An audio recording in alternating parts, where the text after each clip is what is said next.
State of Rest returns to Australia for a second season at Stud Down Under in 2024. And in anticipation of his arrival, we've gathered together a couple of the people that knew him best to look back at his racing career and give insight to his stud career to date. From our Newgate team, we have our Managing Director, Henry Field. Of course, I'm Bruce Slade.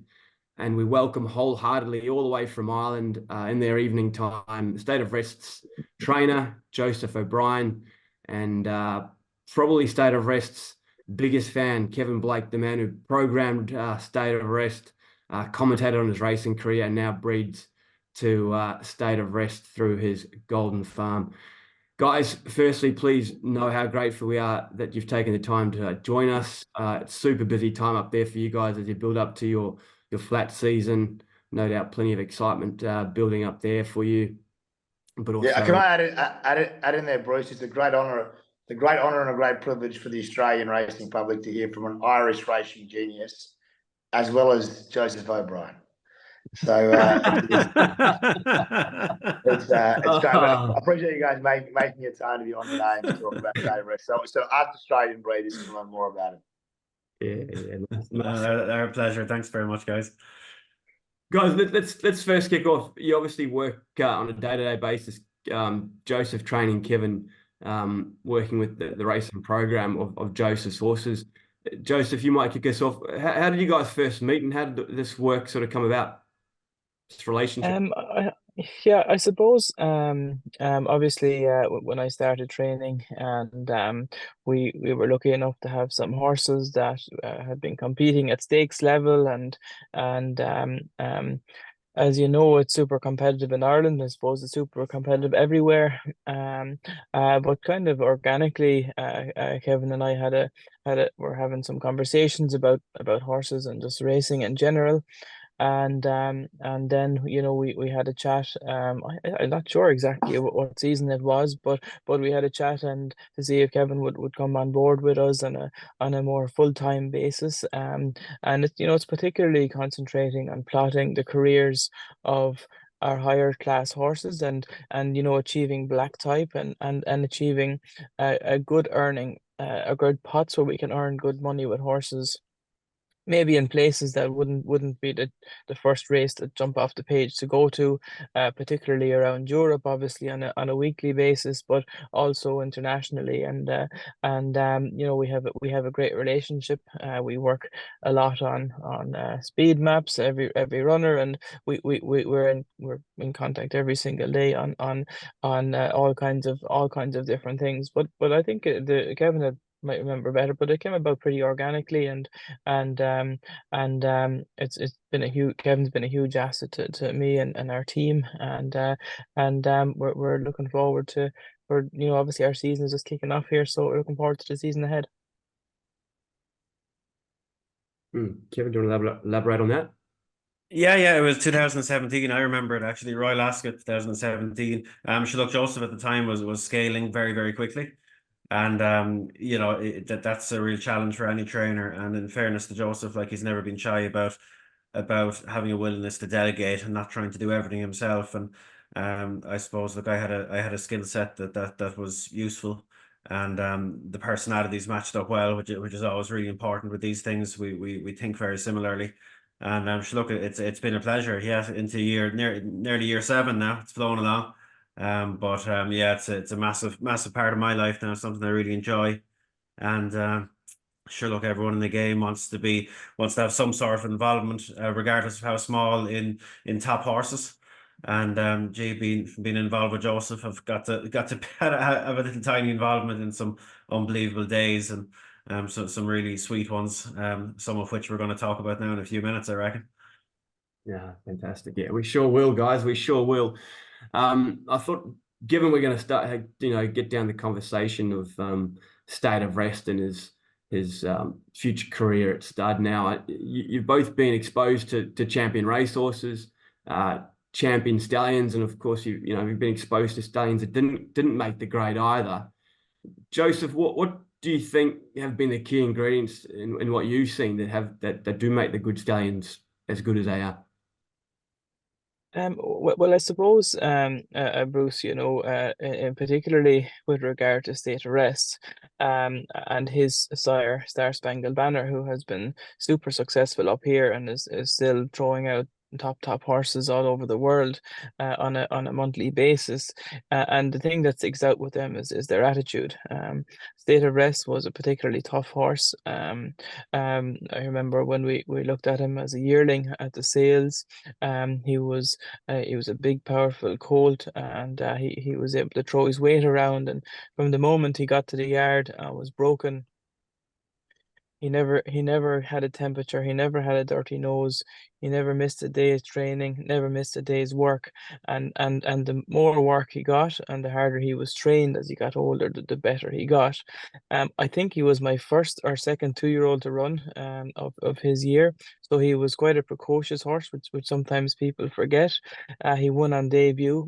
Over 6 furlongs, and came from mid pack and sprinted clear. A very impressive debut win, and then mixed and matched in good top 2-year-old races over 6 and 7 furlongs. When he came back then as a 3-year-old, he really brought his form to a new level, and in my opinion, not only the class that the horse had himself, but really and truly it was his attitude and his mentality that allowed him to achieve what he did on all the different continents. And that's a trait that I think can't be underestimated in a stallion prospect. Very interesting. I might just push on that just quickly, H, because I think that's important. Yearling type, we're trying to, obviously in Australia, very commercially minded, as well as, I was trying to breed racehorses, Joseph, but you selected this guy as yearling. Was he a horse that just stood out was he a forward yearling? Was he a horse that had a frame that you thought might grow into something? Or how would you describe him as a yearling? Yeah, well, I suppose first of all, Star Spangled Banner at the time, had his season off, and but on the numbers, Kevin had mentioned him to me as a sire whose stock would be good value this year. That the market was undervaluing him, and we were particularly looking for sons of Star Spangled Banner or daughters. This guy was in book 2. He was a rangy horse.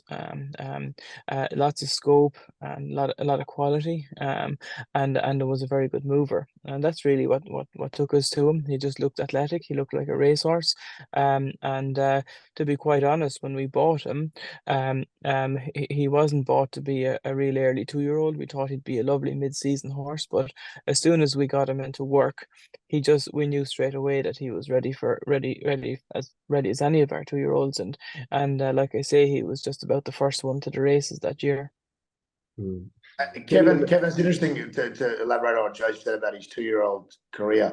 I remember when I was at your beautiful training complex, Joseph, you told me the state of rest, he showed you great precocity. That's why you ran him so early. But to win a 2-year-old maiden in Ireland that time of the season, Kevin, they're not easy races to win, are they? They don't give them away. It takes a good horse to win those 2-year-old races in Ireland. No, and I tell you, Henry, there's additional context as well there. Like, you have to remember, this was COVID year, and racing had shut down in Ireland for 3 months. And when it came back, it came like that state of rest debut was like quite quick, well, quite soon after racing returned, and like the races were just deeply competitive because everyone had been sitting on their horses for 3 months, and they got very, very deep, and the fact that he was able to get out, and it's worth watching the back. Like, he was quite impressive that day. Like, Fairy House, it's 6 furlongs of Fairy House is pretty sharp, and Yes. I thought he was particularly good that day, in fairness to him. Is that something you like to see, Kevin, when you're sending your mares off from Golden Farm to a young stallion? You like to see a bit of 2-year-old form. Is that important to you with a stallion prospect?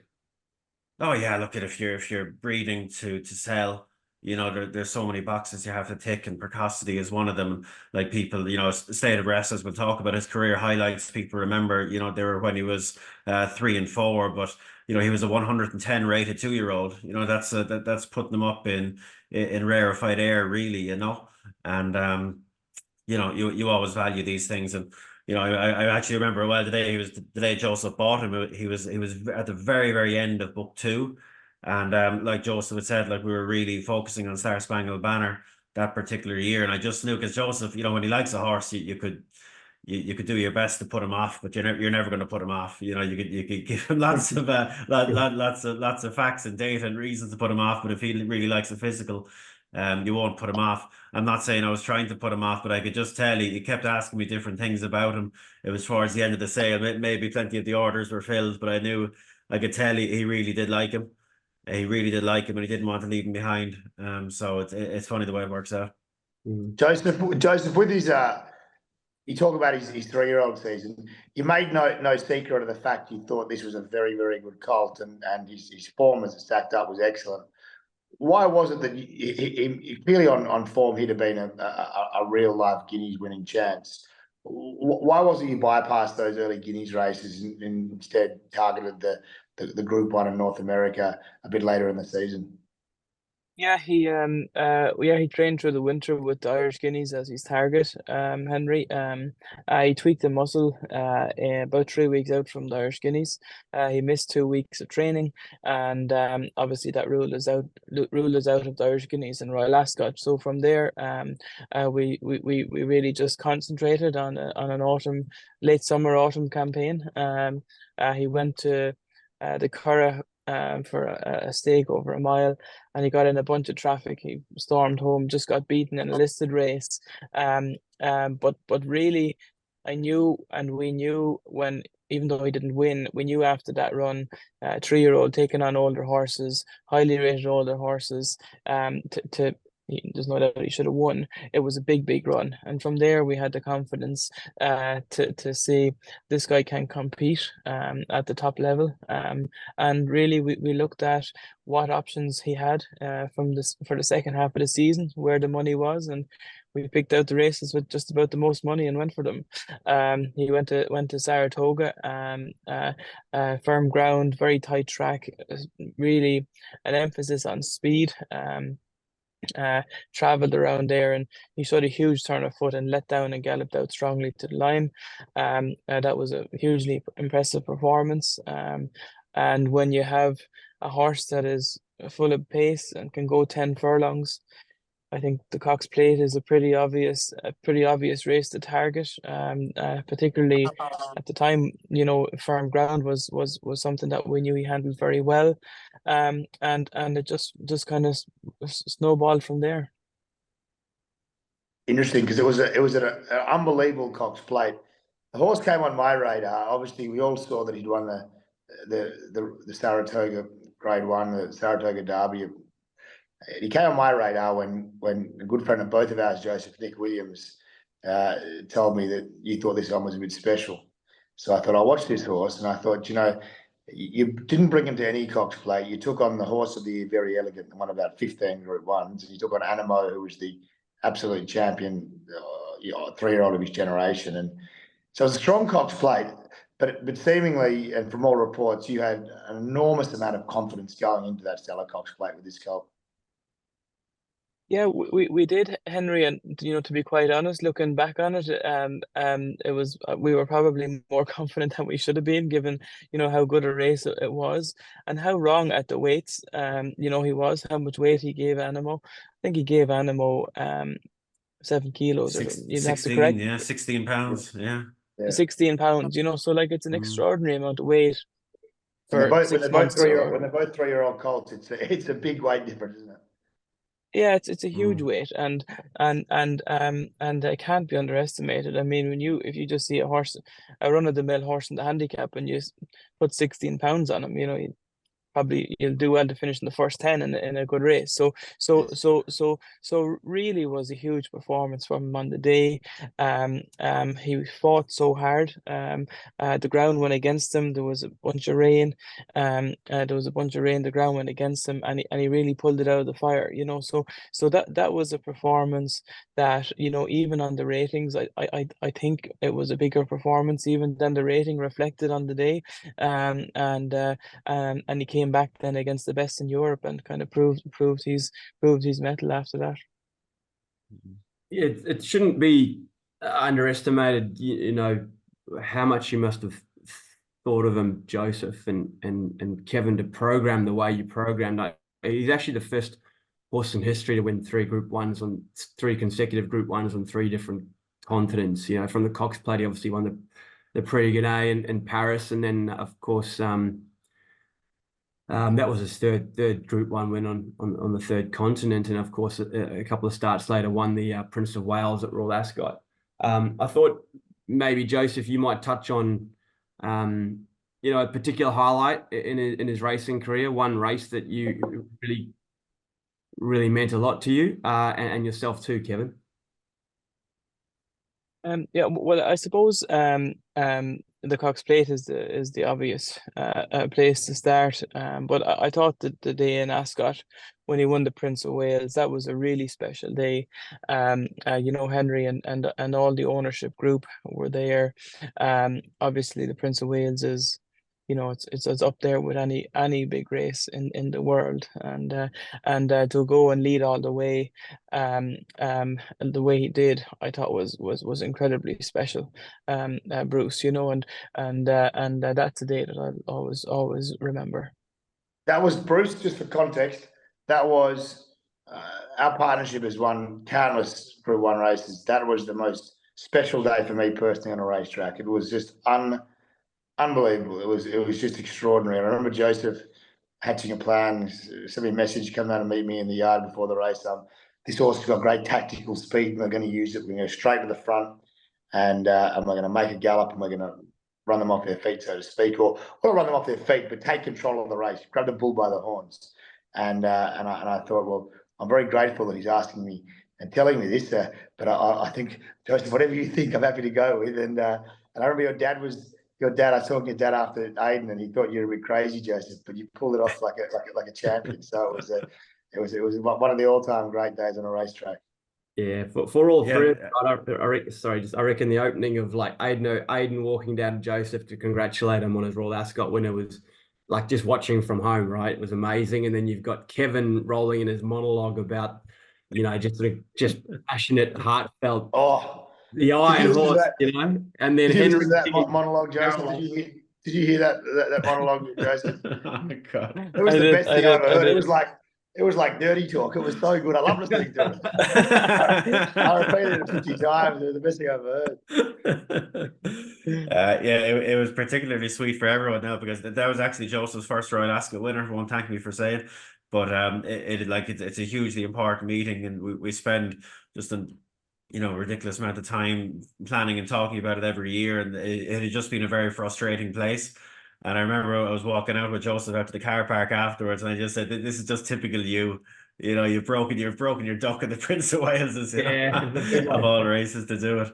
But it was just just to go back in terms of highlights. Like again, there's certain things that you won't see in the form book, and like that Cox Plate, I just thought was just ridiculous, because you'll remember that was the first year of the enhanced vet checks and full body bone scan, which I alluded to in my monologue. It was extremely arduous what the horse had to go through, and of course they changed the rules the year afterwards. No horse will ever have to go through that to run in an international Group 1 again. And Joseph would have a better insight than me, but the amount of times the horse had to be sedated that week, where he had to get all the scans done, and that's just a completely, to me, my own personal opinion, like that's a completely unreasonable ask of any horse that's in full work.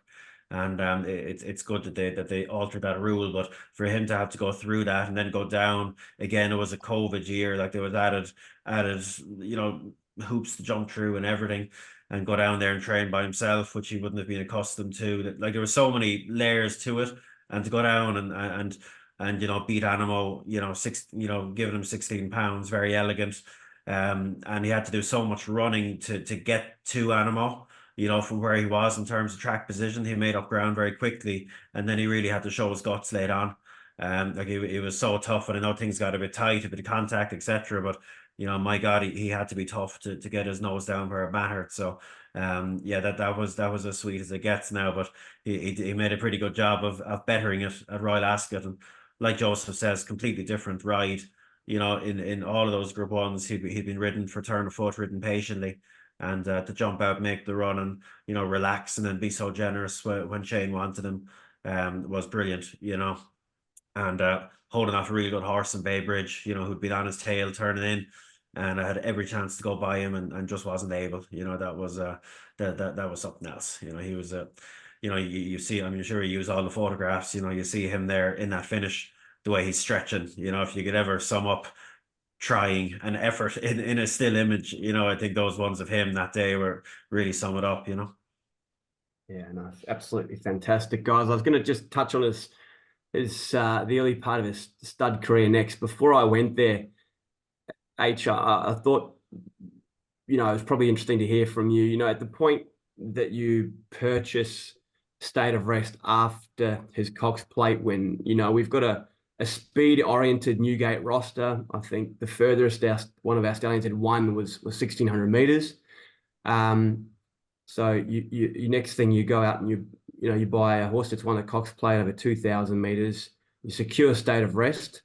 You know, why him? And talk us through how that happened and how we came to secure his Southern Hemisphere standing rights. There's obviously a huge amount of prize money in middle distance races in Australia.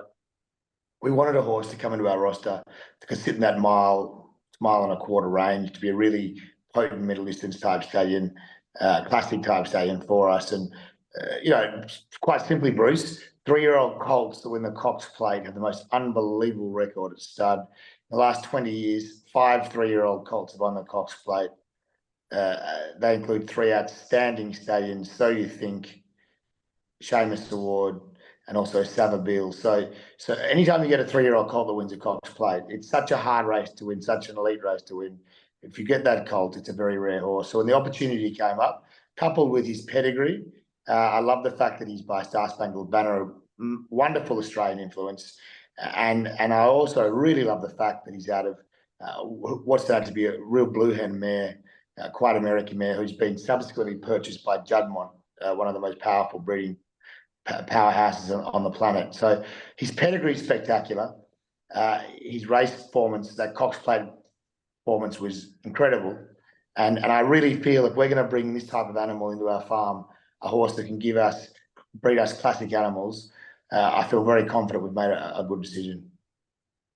Yeah, and how did it come about? Just with Rathbarry, of course. Probably fun we hadn't had much to do with. To be fair to the team at Rathbarry, Paul Cashman, he bought the horse, and we essentially bought half off him. And I got talking to that guy and Mrs. Cashman, and I thought that they wrote the check for the whole horse, and we essentially bought the Southern Hemisphere rights off them and bought half the horse off them. So full credit to them. And I thought that guy's a pretty smart guy. If he's willing to part with that much money to buy a horse one out, I'm happy to be his partner, because he seems like a pretty shrewd character, that Paul Cashman. So we're delighted to get on board and partner with them. And we built a wonderful syndicate, China Horse Club. You know, the whole team that's come into the horse, that Dave Ascot with the Cunninghams and Matthew Samblom, you know, Jeff Wilson. It was just a special day. Neil Douglas, a special day. And he's a very special colt. I'm very confident with his pedigree, his performance, his Cox Plate run. The fact Joseph just thought the world of this horse and campaigned him globally. He had precocity, he had toughness, he had class. I feel very confident we've made the right decision to bring this horse into our roster to fill the gap that we needed to fill in our roster. Yeah, Kevin, could you just expand on Rathbarry? They seem to have stood the test of time, stood top stallions there. The Cashman family, led by Paul and Neve Wood there now. Talk us through their approach to standing stallions, but also probably, you know, they were strong on this horse. They went out there and really bid hard on this horse, and perhaps give us an insight into why you think that might have been. Yeah, look, Rathbarry is one of the leading, I suppose, what we call independent farms in Ireland. You know, for decades and decades and decades, you know, they were standing champion first season sires before I was born, literally. You know, they've been doing a really good job for a long, long time. And look, like you say, we all know, like, buying these top stallion prospects is extremely difficult. And they were really, really strong. And that, like Henry says, like, that was a fair endorsement that they were willing to give the throw that they did for the horse. And look at he's in a great place.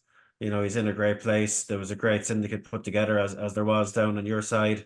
And look at the horse is going to get a wonderful chance. We've been lucky enough to see his foals start hitting the ground. I know Joseph has a few foals in his place, and I have a few foals in my place, and we've seen a few others around some other top farms here. You know, I think he's stamping them really, really well. I have a colt and a filly here. They're both very, very similar looking. They're very like him. Lovely bay, not a hair of white on them, and out of two very contrasting mares. So I'm really happy with what I've got. One's out of actually a Galileo mare that Joseph's parents bred, and another's out of a stakes winning 2-year-old. That's a very different type altogether, and so he seems to be leaving his mark on them, which is what you always like to see.